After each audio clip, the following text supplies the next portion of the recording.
Assalamualaikum warahmatullahi wabarakatuh.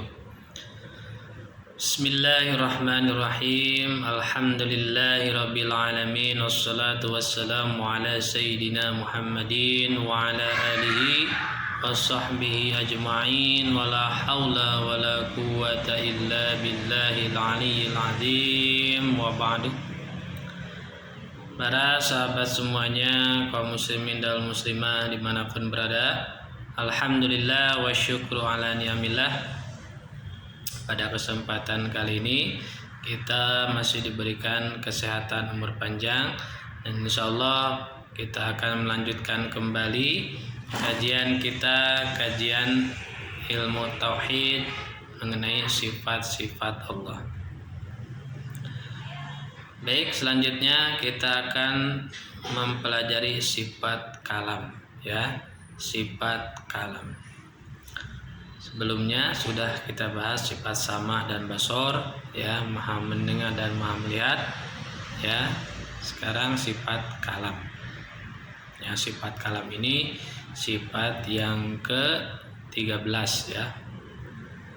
Sifat yang ke-13, sifat yang wajib yang nomor ke-13. Kita baca dulu teksnya, ya. Wa yajibu, bismillahirrahmanirrahim. Qala al-musannifu rahimallahu ta'ala wa nafa'ana bi wa bi ulumi fid dharain amin ya Allah ya rabbal alamin. Wa yajibu fi haqqi ta'ala al-kalam wa huwa sifatun qadimatun qaimatun bi dzati ta'ala laysat biharfin wala sautin wadiduha al-bakamu wa huwal kharasu wa dalilu ala dzalik qauluhu ta'ala wa kallama Allah Musa taklima.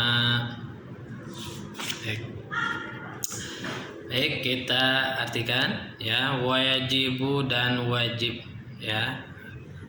Wajib menurut hukum akal, ya, bihaqihi pada haknya Allah, ada zat Allah. Apa al-kalamu, sifat kalam. Wajib ada pada zat Allah, sifat kalam, ya. Kalam itu artinya berbicara, ya. Jadi Allah maha berbicara. Wa huwa sifatun qadimatun qaimatun bidzati ta'ala, ya. Sifat kalam adalah sifat yang qadimah, yang dahulu, yang kekal, yang langgeng, yang melekat pada zat Allah Subhanahu wa ta'ala. Laisat biharfin wala sautin, ya.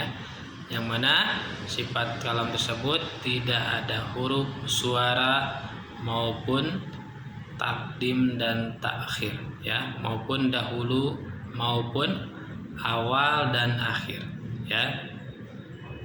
Ya, ulangi. Jadi sifat Allah, sifat kalam itu, ya, kalam berbicara. Kalam itu artinya berbicara. Nah, sifat kalam ini berbicaranya Allah itu qadim, ya, dahulu, kekal, langgeng, dan tidak ada huruf, suara maupun permulaan dan akhir, ya. Itu sifat kalam. Nah, kemudian, ya, yang kalam itu kan berbicara. Nah, berbicaranya ini, maha berbicaranya Allah itu berbeda dengan berbicaranya makhluk seperti kita, ya. Kita kan berbicara, ya, dengan lisan, ada bibir, ya, digerakkan menjadi suara, ya. Beda dengan makhluk. Maka tidak bisa dibayangkan Allah berbicaranya itu, ya, melalui lisan ataupun bibir, ya. Dan juga, ya, kalam ini, ya, tadi disebutkan laisat biharfin wala sautin, tidak ada huruf dan suara, ya. Berbeda dengan kalamnya makhluk, kalamnya kita, ya, manusia. Ada suara, ada huruf, dan juga ada permulaan dan ada akhir. Seperti saya ngomong, ya. Misalkan saya nih, saya mau mandi. Nah, saya mau mandi. Nah, itu kan kalam, ya. Saya berbicara. Nah, saya mau mandi ini, kata ini, itu kan ada hurufnya, ya. Ada hurufnya, terdiri huruf S, A, Y, dan A, ya. Kemudian ada saut, ada suara, ya. Dan juga ada permulaan dan ada akhirnya. Permulaannya apa? Saya, ya akhirnya apa? Mandi. Saya mau mandi, ada awal ada akhir. Nah, kalamnya Allah itu berbeda dengan makhluk, tidak ada huruf, ya, tidak ada suara, dan tidak ada permulaan, dan tidak ada akhir, ya. Itu ya. Itu adalah kalam Allah, beda ya. Nah, mungkin ada apa namanya, ada pertanyaan atau yang terbesit dalam benak kita, bagaimana mungkin ya disebut kalam, berbicara tapi tidak ada huruf dan tidak ada suara, ya, sebagaimana yang disampaikan oleh kaum Mu'tazilah, ya. Karena dalam ilmu tauhid itu kan ada beberapa sekte, ya, banyak firqah-firqah yang menyimpang begitu, ya. Jadi tidak mungkin, katanya kaum Mu'tazilah, ya, berpendapat tidak mungkin ada apa namanya, ada bicara, ada omongan, ada ungkapan tanpa ada huruf dan suara. Nah, padahal ada. Seperti apa? Seperti kalamnya, ucapannya, ungkapannya hati, ya, yang disebut dengan kalam nafsi. Kalam nafsi itu kalam diri, ya, kalam hati, kata hati. Kalau kalam lafzi, kalam yang diucapkan. Nah, kata hati kita, ya, kita nih, misal kita dalam hati berbicara, ya, omongan hati, ya, kita mau mancing dalam hati nih. Nah, kata-kata yang ada di hati, omongan yang ada di hati, itu kan tidak ada hurufnya dan juga tidak ada suaranya. Nah, itulah, ya, supaya kita supaya bisa dipahami begitu. Tapi bukan berarti Allah ada mempunyai hati, ya, begitu, ya. Ini hanya perumpamaan saja supaya kita bisa mengerti, ya, bahwa kalam Allah itu yang qadim, ya, qadimun azaliyun, ya, yang dahulu, kekal, langgeng, tidak ada huruf dan tidak ada suara, tidak ada permulaan dan tidak ada akhir, ya. Dan sebagaimana yang bisa kita pahami seperti kata hati kita yang tidak ada huruf dan tidak ada suara, ya. Baik.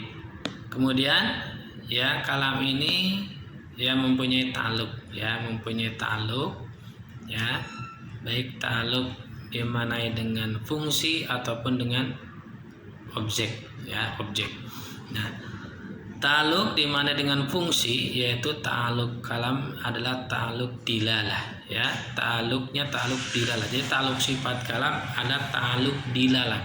Dilalah itu artinya menunjukkan, ya, menunjukkan, ya, sebagaimana kita ngomong, ya. Nah, ini kan omongan kita itu adalah tidak dilalah, menunjukkan. Seperti kita ngomong tadi, ya, saya mau mandi tadi kan, kata saya misalkan saya mau mandi. Nah, omongan itu ada dilalahnya apa, petunjuknya apa, yaitu keinginan saya untuk melakukan atau melaksanakan untuk mandi begitu, ya, dilalahnya itu, ya, ungkapan untuk keinginan untuk mandi begitu, ya. Ataupun kita ya, misalkan nyuruh ke teman kita, tolong ambilkan air segelas. Nah, omongan itu kan ada dilalahnya, ada isinya, ada petunjuk apa, yaitu perintah untuk mengambil air, ya, ataupun larangan, ya. Misal contoh, kamu jangan coba-coba, ya, makan sambil berdiri. Nah, itu kan di dalam kalam, di dalam omongan tersebut ada dilalah apa? Itu larangan makan sambil berdiri.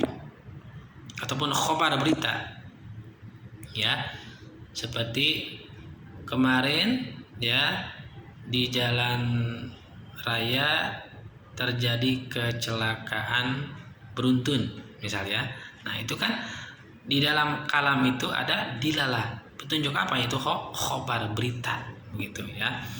Nah, jadi sifat kalam ini, ya, ta'alluq dimana dengan fungsi, yaitu ta'alluqnya ta'alluq dilalah, menunjukkan, ya. Sebagaimana dalam Al-Qur'an, ya, itu kan ayat Al-Qur'an, ya, isinya banyak bermacam-macam. Ada yang perintah, ada yang larangan, ya, ada yang berita, ada yang ancaman, ya, ada janji-janji begitu, ya, dan lain sebagainya.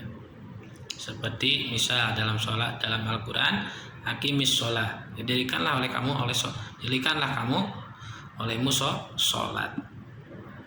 Nah, kalam itu, ayat itu dilalahnya apa? Yaitu perintah untuk melaksanakan sholat. Ya, perintah dilalahnya adalah perintah untuk melaksanakan sholat. Ya. Atau seperti larangan, la taqrabuz zina, ya. Janganlah kamu mendekati zina. Nah, itu kalam itu, ungkapan itu dilalahnya apa? Yaitu larangan untuk berbuat zina atau bersesuatu yang mendekati kepada zina, ya. Baik. Ataupun berita-berita, ya, banyak. Nah, jadi ta'aluk sifat kalam dimana dengan fungsi, yaitu ta'aluknya dilalah, menunjukkan. Ya, ta'aluk dilalah.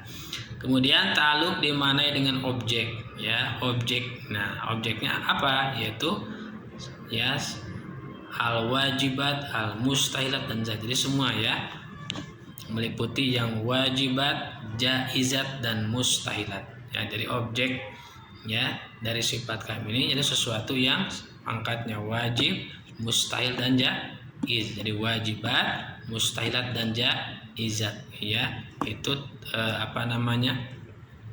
terhubung, ya, ta'aluk oleh sifat kalam.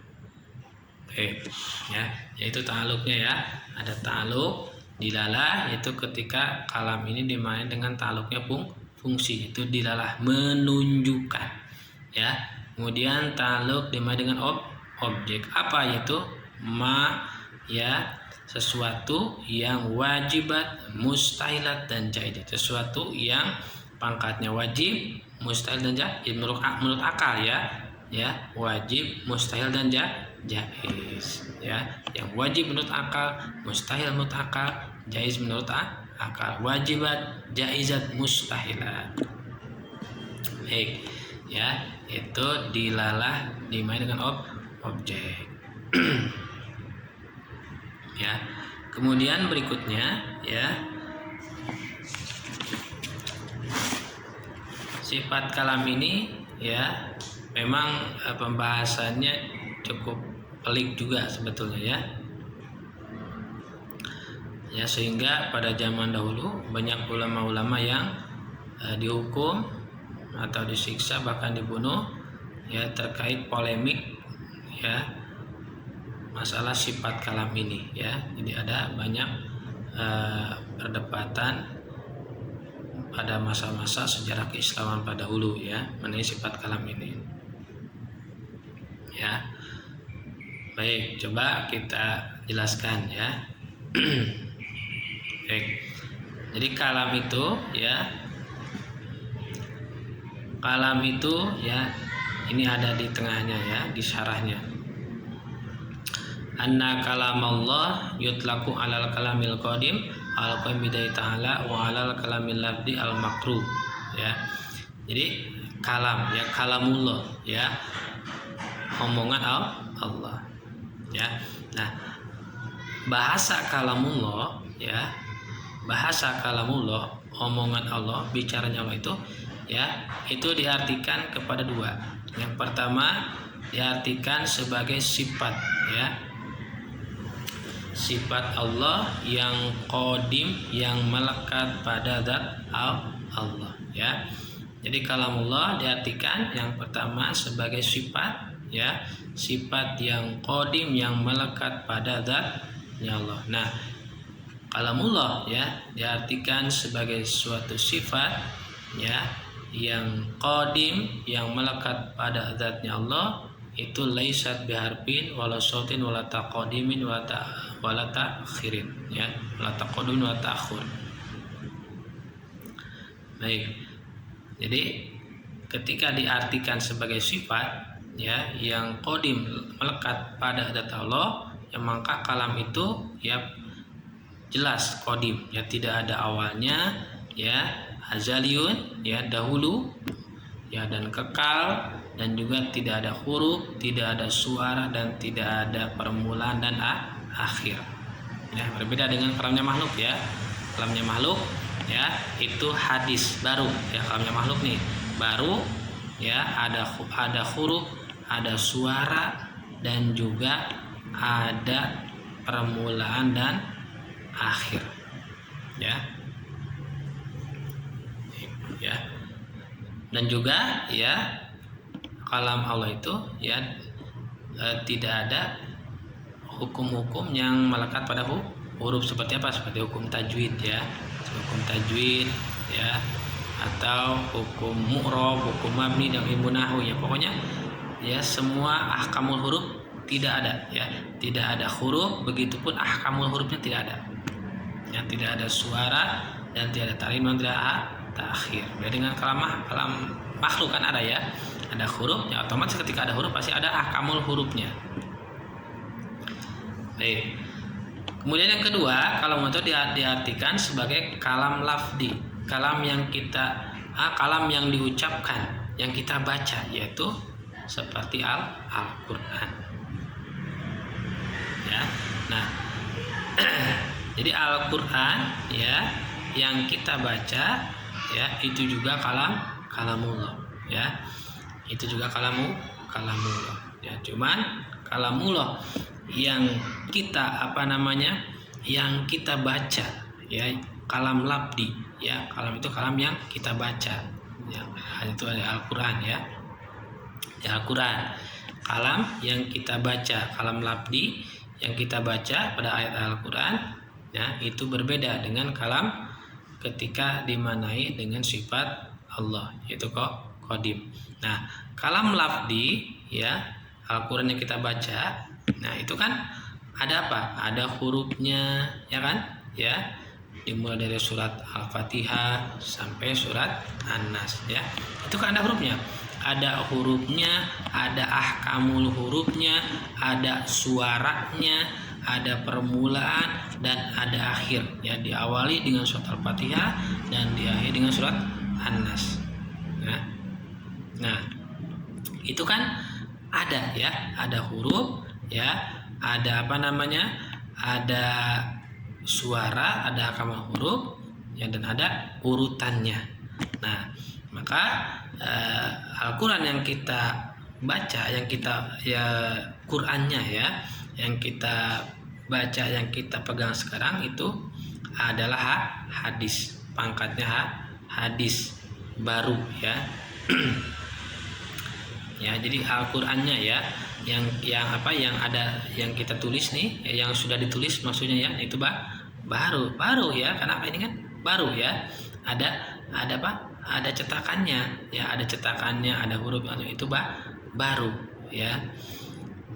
Tapi ini ya disebut Al-Qur'an hadis, tidak boleh diminta, tapi ini hanya di makom talim saja ya, ketika kita sedang belajar ya. Tapi ketika di luar belajar ya, maka kita tidak boleh menyebutkan bahwa Al-Qur'an itu hadis ya. Tetap kita sebutkan bahwa Al-Qur'an itu qadim, kalamullah yang qadim ya. Tapi ketika dalam makom belajar ya, ini sebetulnya hadis ya, Qur'annya ya, karena ini ada tulisannya, ada hurufnya, ada permulaan, ada akhir ya, disebut dengan kalam labdi tadi ya. Baik, jadi kalamullah ya ketika dimaknai dengan sifat ya, sifat yang melekat pada zat Allah ya, maka itu qadim ya, dahulu, tidak ada huruf dan tidak ada suara. Kemudian kalamullah ketika diartikan kalam labdi ya, ucapan yang kita baca ya, ayat-ayat Al-Qur'an itu hadis baru ya, baru ya, karena itu ada huruf, ada ahkamul huruf, ada suara, ada permulaan, dan ada akhir ya itu. Tapi ini hanya di dalam makom taklim saja ya, menyebutkan apa itu hadis ya. Baik ya, jadi yang disebut Al-Quran, kalamullah, Quran ini qadim, ini adalah madlulnya ya. Jadi madlul yang ditunjukkan dari Al-Quran ya, sebagaimana tadi disampaikan kan, isi Al-Quran itu ya, isinya ayat-ayat Al-Quran itu isinya banyak ya. Ada yang menceritakan tentang khobar, berita, ada perintah, ada larangan, ada hukum-hukum, ada kisah ya. Nah, jadi yang disebut kalamullah itu madlulnya ya, yang ditunjukkan ya oleh ayat-ayat Al-Quran, madlulnya, isinya ya, entah itu khobar, berita, entah itu perintah, entah itu larangan ya, entah itu hukum.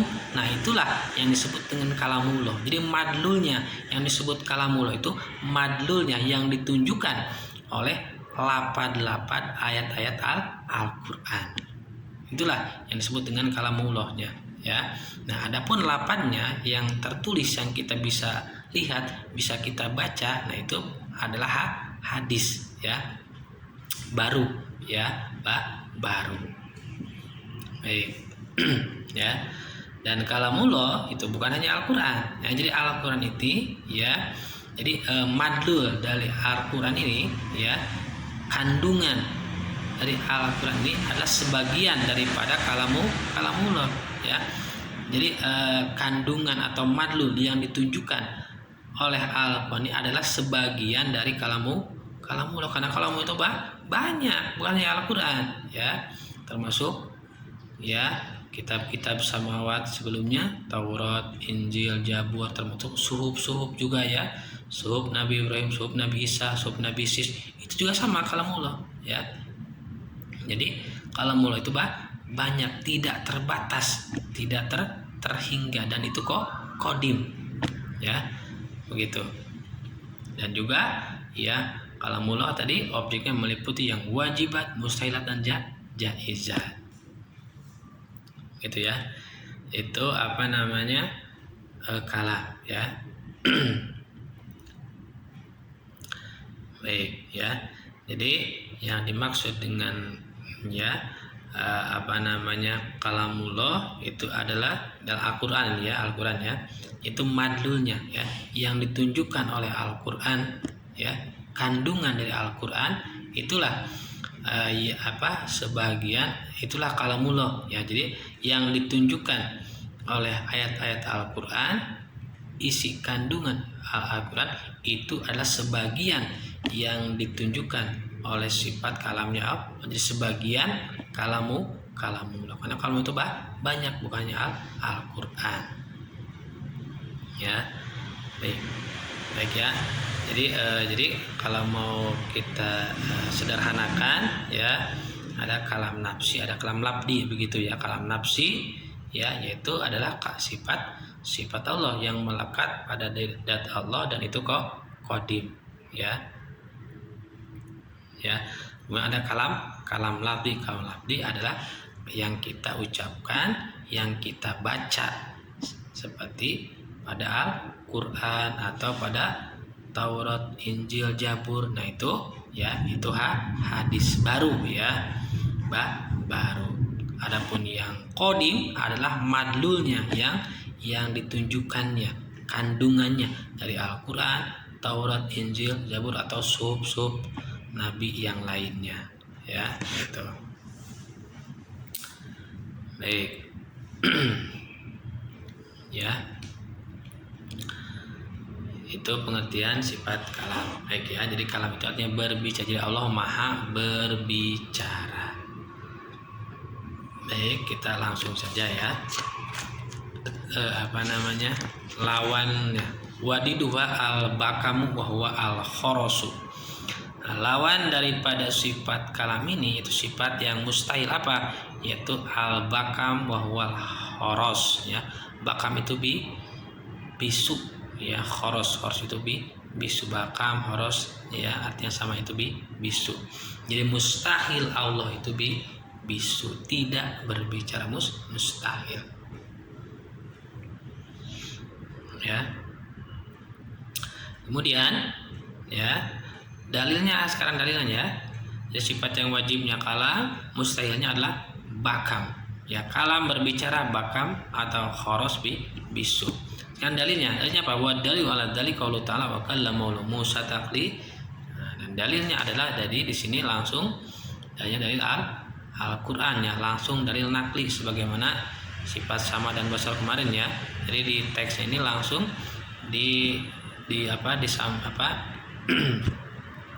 ditulisnya langsung dalil nakli, itu wa kallama Musa taklima. Ya, ini surat An-Nisa ayat 4 ya. Ini penggalannya ya, karena satu full ayatnya bukan hanya ini ya. Ini penggalan dari ayat 4 An-Nisa ya. Wa kallama Musa taklima, dan Allah berbicara kepada Nabi Musa secara langsung. Nah, secara langsung ini maksudnya tanpa perantara. Beda halnya dengan ya kitab Taurat ya. Kitab Taurat kan kepada Nabi Musa juga ya, seperti kitab Taurat, kitab Injil, kitab Zabur, kitab Al-Qur'an, itu kan kalamullah atau wahyu atau firman Allah ya. Jadi kalamullah bisa juga dibahasakan firman Allah, bisa dibahasakan wahyu Allah. Nah, itu kan turunnya Al-Qur'an, Taurat, Injil, Zabur itu kan melalui perantara. Siapa perantaranya? Itu malaikat Jibril. Nah, kalau ini ya langsung ya, taklima itu artinya langsung, tidak ada perantara. Baik ya. Nah, ini yang dimaksud ini menjelaskan ayatnya ya. Jadi wa kallama Musa taklima, Allah berbicara kepada Nabi secara langsung. Nah, maksud berbicara di sini bukan berbicara seperti kita ya, seperti kita ngobrol sama orang. Nah, bukan seperti itu ya, bukan timbal balik seperti kita bagaimana kita ngobrol. Nah, yang dimaksud berbicara di sini adalah ya, Allah menghilangkan hijab ya antara Nabi Musa dan Allah. Karena kan antara makhluk dan khalik ya, antara makhluk dan Allah itu ada hijab, ada penghalang. Nah, penghalang itu ya dihilangkan sementara ya, oleh Allah pada saat itu, sehingga Nabi Musa mendengarkan kalam Allah, begitu ya. Jadi maksud berbicara itu ya bukan berbicara sebagaimana kita bayangkan ya, bukan sebagaimana kita bayangkan ngobrol nih, bukan. Tapi Allah membuka hijab pada saat itu sehingga Nabi Musa mendengar kalam Allah, mendengar bicaranya Allah ya. Kemudian ditutup lagi ya, jadi dibuka hijab nih, penghalang. Kemudian Nabi Musa mendengarkan Allah, kemudian ditutup lagi. Setelah ditutup ya tidak mendengar lagi, begitu ya. Jadi maksud berbicara itu hijab dibuka ya. Kalau ibaratnya pintu ya, pintunya dibuka ya, kemudian ditutup lagi, begitu ya. Jadi hijabnya dihilangkan dulu, kemudian Nabi Musa mendengarkan kalamullah, kemudian hijabnya ditutup lagi. Nabi Musa tidak mendengar kalamullah lagi, begitu ya. Jadi dibuka hijab, buka tutup hijab, begitu, sehingga Nabi Musa mendengar kalamullah, bukan hanya berbicara seperti mana yang kita bayangkan, begitu ya. Baik ya. Jadi yang dimaksud berbicara itu Allah membuka hijab ya, dan memperdengarkan Nabi Musa kepada kalamnya ya. Jadi Allah membuka hijab, menghilangkan hijab, dan memperdengarkan Nabi Musa kepada kalamnya Allah, bicaranya Allah ya. Hai azalallahu anul hijab wa asmahul kalamul qadim ya, wa asmahul kalamal qadim summa ada alaihi hijab ya, begitu ya. Jadi bukan berarti ya Allah mulai berbicara dengan Nabi Musa, kemudian seperti ini kita nih ngobrol nih sama orang ya, ngobrolnya gini, saya besok mau pergi memasak ya, besok saya mau pergi memasak di mana di taman misalkan, begitu ya. Nah, itu kan ada permulaan, ada akhirnya, bukan seperti itu ya, bukan sebagaimana kita bayangkan Allah memulai pembicaraan dan mengakhiri pembicaraan dengan Nabi Musa, bukan seperti itu ya. Ya, jadi Allah membuka hijab pada saat itu, kemudian memperdengarkan kepada Nabi Musa, ya, memperdengarkan kalamnya, ya, mendengarkan sifat mendengar kalam Allah bicaranya, kemudian ditutup lagi, begitu ya. Dan itu memang secara langsung, tidak ada perantara antara Allah dan Nabi Musa, ya. Taklima itu secara langsung, ya. Dan ini ya terjadinya di Wadi Tua, ya. Wadi Tua itu lembah yang berada di dekat Gunung Tur, ya. Gunung Tur itu yang ada di daerah Mesir, di suatu daerah di negara Mesir, ya. Jadi kejadian ini, waqallahu Musa taklima, Allah membuka hijab kepada Nabi Musa sehingga Nabi Musa mendengar kalam Allah itu tempatnya di Wadi Tua, ya, yaitu suatu lembah yang berada di dekat Gunung Tur, yaitu suatu daerah di negara Mesir. Nah, begitupun Nabi Musa menerima wahyu kitab Taurat juga di situ sama, ya. Baik. Kemudian ya diriwayatkan, ya, bahwasanya Nabi Musa ya setelah bermunajat, ya kan, sebelum sebelum mukalamah, ya, memperdengarkan kalamullah, Nabi Musa bermunajat dulu, menyendiri di lembah itu, ya. Nah, diriwayatkan setelah Nabi Musa ya mendengarkan kalamullah, ya, setelah bermunajat kembali ke tempat asalnya, ke rumah, begitu ya. Nabi Musa itu ya menutup kedua telinganya, ya, jadi setelah pulang dari munajat, setelah mendengar kalamullah, ya, pulang ke rumah, ya, ke tempat asalnya, Nabi Musa menutup kedua telinganya, ya, Kenapa ditutup? Karena supaya tidak mendengar suara makhluk, karena supaya tidak mendengar omongan makhluk manusia ataupun hewan. Kenapa? Karena suara makhluk, ya, baik suara manusia ataupun suara hewan, itu terdengar sangat jelek sekali, ya, tidak enak didengar, ya. Kenapa? Karena saking nikmatnya, saking lazatnya mendengar kalamullah, ya, maka mendengar kalam makhluk menjadi gak enak. Gimana sih suara yang gak enak didengar, gitu ya. Jadi suara makhluk itu, ya, baik suara manusia ataupun hewan atau suara apapun itu, ya, terdengarnya gak enak sekali, gak nyaman sekali, jelek sekali suaranya, ya. Jadi suara sejelek-jeleknya suara hewan, begitu ya. Nah, sehingga Nabi Musa menutup kedua telinganya, ya, karena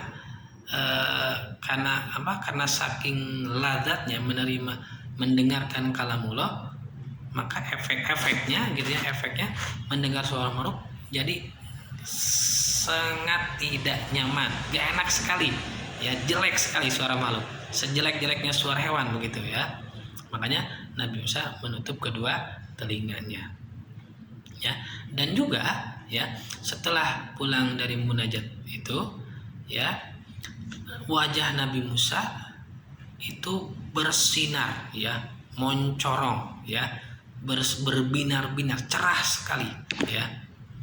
Ya, ini juga masih dari efek dari mendengarkan kalamullah, sehingga wajahnya itu bersinar, cerah sekali, ya, lebih cerah daripada memakai skincare, gitu ya, cerah sekali, sehingga tidak ada satu orang pun yang melihat wajahnya kecuali dia buta, ya, itu, ya.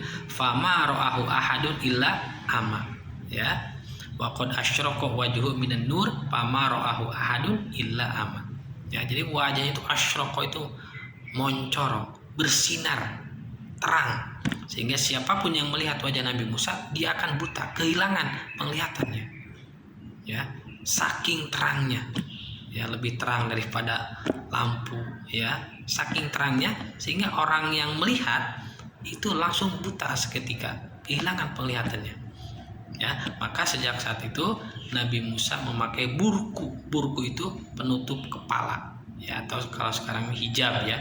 Nah, hijabnya hijab yang full, ya, bukan hijab yang sebagaimana kita temukan, ya. Jadi matanya itu masih terlihat. Nah, ini bukan hijabnya full, ya, tidak terlihat, cuman hijabnya itu kain yang tipis begitu, ya. Jadi full ditutupi dengan kain yang tipis, karena kalau yang tebal nanti kan susah juga, ya. Jadi ketika kejadian itu, ya, jadi wajah itu ditutup dengan hijab, pakai penutup wajah. Kenapa? Karena tadi menghindari tadi, ya, karena setiap orang yang melihatnya akan menjadi buta karena saking bersinarnya, ya. Ya, tapi kalau misalkan sendiri mungkin dilepas, ya, ketika tidur sendiri, atau ketika buang hajat, ataupun ketika mandi begitu, mungkin itu dibuka. Jadi maksudnya ketika berinteraksi dengan manusia, ketika ada orang lain pasti ditutup. Dan itu, ya, Nabi Musa memakai burku, memakai penutup wajah itu berlangsung sehingga sampai beliau wafat. Ya, terus-terusan dipakai, ya, karena memang cahayanya masih terus-terusan, ya. Ya, patabar rokoa wabakiyal burku ala wajhi illa an mata. Ya, sejak saat wajahnya bersinar-sinar terang sehingga orang lain melihatnya buta, ya, maka Nabi Musa memakai penutup wajah, dan penutup wajah tetap beliau pakai sampai beliau meninggal, ya. Masya Allah, ya, itu efeknya, ya. Jadi efek Nabi Musa mendengar kalam Allah, ya, maka mendengar kalam-kalam makhluk selain kalam Allah, ya, itu terdengar sangat jelek sekali, ya, tidak enak didengar, ya, paling jelek-jeleknya suara hewan gitu, maka ditutup, ya, telinganya. Dan juga wajahnya, efek dari mendengarkan kalam Allah bersinar terang, berbinar-binar, ya, sehingga tidak ada seorang pun yang melihatnya kecuali buta, hilang penglihatannya. Maka Nabi Musa memakai burku penutup wajah sampai beliau meninggal, gitu, ya. Baik, itu dalil nakoli, ya. Kemudian sekarang dalil aklinya, ya. Dalil secara akal. Apa dalil akalnya? Ya, dalil akalnya adalah jikalau Allah tidak kalam, berarti Allah bukmu atau baka, Allah bisu. Sedangkan bisunya Allah itu mustahil. Kenapa? Karena bisu adalah naqsun, adalah cacat, adalah keaiban, adalah kekurangan. Sedangkan Allah dibersihkan dari segala sifat naqais, segala sifat kurang, sifat cacat, sifat aib. Ya, Allah dibersihkan, disucikan dari segala sifat kekurangan, kecacatan, keaiban. Jadi dalil aklinya begitu, ya. Jadi jikalau Allah tidak berbicara, tidak kalam, berarti Allah bisu. Sedangkan Allah bisu itu mustahil, karena bisu adalah suatu kecacatan, suatu kekurangan, ya. Sedangkan Allah dibersihkan, dijauhkan dari semua sifat kekurangan, kecacatan, dan keaiban. Baik, ya, itu alhamdulillah sudah kita bahas, ya, mengenai sifat kalam, ya. Baik, insya Allah nanti kita lanjutkan, ya. Kita cukupkan sekian dulu. Wallahu a'lam bishawab, ya. Sekian, ya. Mohon maaf bila ada kesalahan. Kita tutup dengan doa kafaratul majlis. Subhanakallahumma wa bihamdika asyhadu an la ilaha illa anta astaghfiruka wa atubu ilaik. Assalamualaikum warahmatullahi wabarakatuh.